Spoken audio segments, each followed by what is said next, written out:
ஒரு மனுஷனை சாகடிக்கிறது அவனுக்கான பெரிய தண்டனை நினைக்கிறோம். ஆனா அது அவனுக்கான விடுதலை.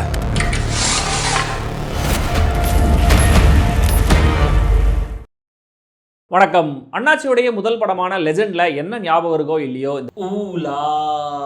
நல்ல ஞாபகம் இருக்கு. அந்த படத்துல பண்ண தவறுகள் எல்லாத்தையுமே சரி பண்ணியிருக்காங்க அப்படின்னு சொல்ல முடியாது. ஏன்னா அந்த படம் எடுத்ததே தவறுன்னு சொல்றவங்களாம் இருக்காங்க. பட் ஒரு படமா இந்த லீடரை சீரியஸா கன்சிடர் பண்றோங்கிறதே கண்டிப்பா ஒரு முக்கியமான விஷயம் தான். இயக்குனர் துரை செந்தில்குமாருக்கு தான் அதுக்கான கிரெடிட் போய் சேரணும். ஏன்னா டிபிக்கலா இருந்தாலும் ட்ரெய்லர் நல்லா இருந்தது. அதனால இந்த படத்துக்கு இன்னைக்கு ஒரு மாதிரி நல்ல எதிர்பார்ப்பு இருக்குன்னு நினைக்கிறேன். நிறைய பேர் கமெண்ட்ஸ்லையும் அதை கேட்டுட்டே இருந்தாங்க. FDFS ஒப்பீனியன் இருக்கிற தியேட்டர்ஸ்லாம் ஃபர்ஸ்ட் ஷோவை ப்ரொடக்ஷன் சைடில் பிளாக் பண்ணி வச்சிருக்காங்க. அதனால் கூட்டம் இல்லாத ஒரு தியேட்டரில் தான் இந்த படத்தை பார்க்க முடிஞ்சுது. அது கொஞ்சம் கஷ்டமாக தான் இருந்தது. என்ன பண்ணுறது? இந்த படம் எப்படி இருந்தது? இனிமேல் நம்ம சரவணா ஸ்டோர்ஸ் போகலாமா வேணாமா எல்லாத்தையும் நான் சொல்கிறேன். அதுக்கு முன்னாடி சேனலுக்கு சப்ஸ்கிரைப் பண்ணுங்கள். வீடியோ எப்படி இருந்துங்கிற கமெண்ட்டில் சொல்லுங்கள். லைக் பண்ணுங்கள், ஷேர் பண்ணுங்கள். விருப்பம் இருந்தால் மெம்பர்ஷிப்பில் ஜாயின் பண்ணுங்கள்.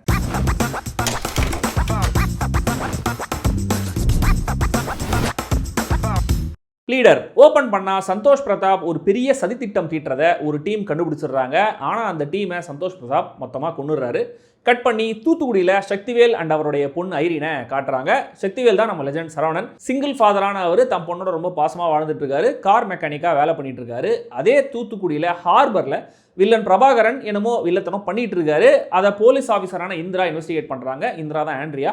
பிரபாகரனுடைய காரை ரெகுலராக ரிப்பேர் பண்ணுறதுனால சக்திவேல் கிட்ட ஒரு ஹெல்ப் கேட்குறாங்க இந்திரா. ஆனால் அவர் மாட்டேன்னு சொல்லிடுறாரு. ஆனால் இதை பார்க்குற பிரபாகரனுடைய ஆட்கள் போலீஸுக்கும் சக்திவேலுக்கும் என்னமோ டீலிங் இருக்குது அப்படின்ற மாதிரி சந்தேகப்படுறாங்க.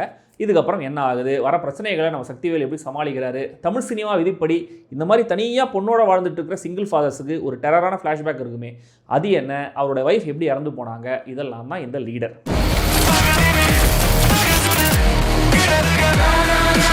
ஃபுல் மார்க்ஸ் டு இயக்குனர் துரை செந்தில்குமார். ஏன்னா எக்கச்சக்க லிமிடேஷன்ஸ் இருக்கிற ஒரு ஹீரோவை கையில் வச்சுக்கிட்டு இப்படி ஒரு கமர்ஷியல் ஸ்கிரிப்டை கன்வின்சிங்காக புல் ஆஃப் பண்ணியிருக்காரு.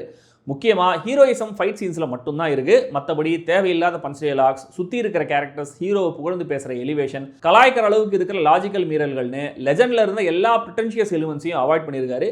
அதே மாதிரி ஹீரோவை மட்டுமே புத்திசாலியாக காட்டாமல் சுற்றி இருக்கிற கேரக்டர்ஸையும் ஸ்மார்ட்டாக எழுதியிருக்காரு. இங்கே நிறைய நல்ல நல்ல ஐடியாஸை பிளான் பண்ணுறார் இயக்குனர். அதெல்லாம் ரேண்டமாக தெரிஞ்சாலுமே கூட செகண்ட் ஹாஃபில் எல்லாத்துக்குமான ரீகால் வரும்போது ரொம்ப ஸ்மார்ட்டாக இருந்தது. ஆனால் செம்மையாக பண்ணியிருக்காங்களே அப்படின்னு கூட சொல்ல வச்சிட்டாரு. ஹீரோயிக் மொமெண்ட்ஸையும் லோக்கிலேயே மெயின்டைன் பண்ணியிருக்காங்க. பொண்ணை அட்டாக் பண்ண வரவங்களை டீல் பண்ணுறது, கண்டெய்னர்ஸை வச்சு வர ஒரு ஐடியா, ஆண்ட்ரியா தன்னை சுற்றி என்ன நடந்துச்சு அப்படிங்கிறத ரியலைஸ் பண்ணும்போது ரிவீல் ஆகிற அந்த interval point twist, hero character பற்றின ரிவீல், எதிர்பார்த்ததாக இருந்தாலுமே கூட பர்ஃபெக்டாக கல்மினேட் ஆகிற அந்த இன்டர்வல் பிளாக்னு நீட்டாக சாலிடாக என்டர்டெயின் பண்ணியிருக்காங்க. பட் இன்டர்வலுக்கு மேலே தான் படம் விக்ரமுக்கு பிந்தைய சமகால ரொட்டீன் ஹீரோ சென்ட்ரிக் த்ரில்லர் மோடுக்கு கொஞ்சம் நேரம் போயிட்டு வருது பாருங்கள். இந்த போர்ஷன்ஸ் தான் ரொம்ப டயரிங்காகவும் இருந்தது. அந்த ஃப்ளாஷ்பேக்கே ரொம்ப சுமார். அதில் வைஃப் கேரக்டர் இறந்ததுக்கான காரணம்லாம் ரொம்ப அபத்தமாகவும் இருந்தது. இங்கேயும் ஒரு ஹாஸ்டேஜ் சிச்சுவேஷனை டீல் பண்ணுற விதத்தில் கொஞ்சம் தாட் ப்ராசஸ் போயிருக்கு. ஆனால் அதோடைய ஸ்டேஜிங் இன்னும் கூட கொஞ்சம் பெட்டராக இருந்திருக்கலாம். இங்கே ஒரு கிளீஷியரான ட்விஸ்ட் வருது, ஆனால் நல்லா இருந்துச்சு. இந்த போர்ஷன்ஸில் லைட்டாக டீரெயில் ஆகிற படத்தை லாஸ்ட் அரை மணி நேரத்தில் திரும்ப சக்ஸஸ்ஃபுல்லாக ட்ராக்கில் கொண்டு வந்துடுறாங்க. ஒரு பாம் பிளாஸ்ட் இன்சிடென்ட்டுக்கு 2 விதத்தில் கனெக்ட் கொண்டு வந்தது. ஷாமை வச்சு ஒரு பிரச்சனையை டீல் பண்ணுறது, அம்ருதாயருடைய கேரக்டர், ஒரு வித்தியாசமான மெடிக்கல் கண்டிஷனை பிளேஸ் பண்ண விதம், ஏஐ அம்மா கிட்ட பேசுகிற விஷயம்னு பல விஷயங்கள் ஒர்க் ஆகுது. ஏன்னா ஆல்ரெடி நான் சொன்ன மாதிரி இது எல்லாத்துக்குமான விதையை ப்ராப்பராக ஃபர்ஸ்ட் ஹாஃபில் விதைச்சிருக்காங்க அப்படிங்கிறது தான். எல்லாத்தையும் யோசிச்சு ஸ்மார்ட்டாக பண்ணிட்டு இனிமே தான் ஆரம்பம் அப்படின்னு அந்த அரதப்பழசான டயலாகை வச்சு செகண்ட் பார்ட்டுக்கு லீடு கொடுக்காம இருந்திருக்கலாம். கிளைமேக்ஸில் இன்னொரு மெயின் ட்விஸ்ட் ஒன்று வருது. அது கொஞ்சம் ஃபார் ஃபெச்டாக இருந்துச்சு. ஆனால் உனக்கு நான் இன்னொரு கதை சொல்லட்டுமா அப்படின்னு ஹீரோ ரிவீல் பண்ணுற அந்த ட்விஸ்ட் சமமாக இருந்துச்சு. சக்திவேல் மீரா ஜோடியோடைய பொண்ணுக்கு ஏன் ஐரின்னு பேர் வச்சாங்க? தூத்துக்குடியில் இருக்காருன்னு சொல்கிறாங்க. ஆனால் சிறுமலை அப்படிங்கிற ஹில் ஸ்டேஷனுக்கு அசால்ட்டாக எப்போ வேணால் போயிட்டு வராரு ஹீரோ. அது எப்படி? ஹீரோ மட்டும் இல்லை, வில்லனும் அசால்ட்டாக லொகேஷன்ஸ் சேஞ்ச் பண்ணிட்டே இருக்காரு. இப்படியான லாஜிக்கல் பிரச்சனைகளை கொஞ்சம் அட்ரஸ் பண்ணியிருக்கலாம். நம்ம லெஜெண்ட் சரவணன் நடிப்பனா பாரு அப்படின்னு நடம் பிடிக்கிறாரு.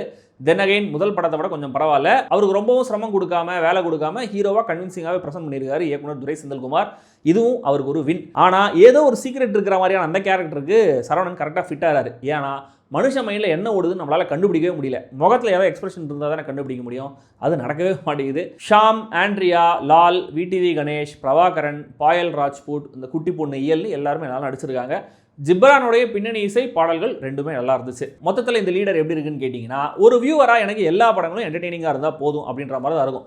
ஆனால் ஒவ்வொரு படத்துக்கும் ஒவ்வொரு யாட்ஸ்டிக் கண்டிப்பாக நான் வச்சுருப்பேன். இந்த லீடரை பொறுத்த வரைக்கும் லெஜெண்ட் கொடுத்த மோசமான அனுபவத்தினால சுத்தமாக எந்த விதமான எதிர்பார்ப்பும் இல்லாமல் படம் நம்மளை இரிட்டேட் பண்ணாமல் இருந்தால் போதும் அப்படிங்கிற ஒரு சின்ன எதிர்பார்ப்போட மட்டும்தான் நான் போனேன்.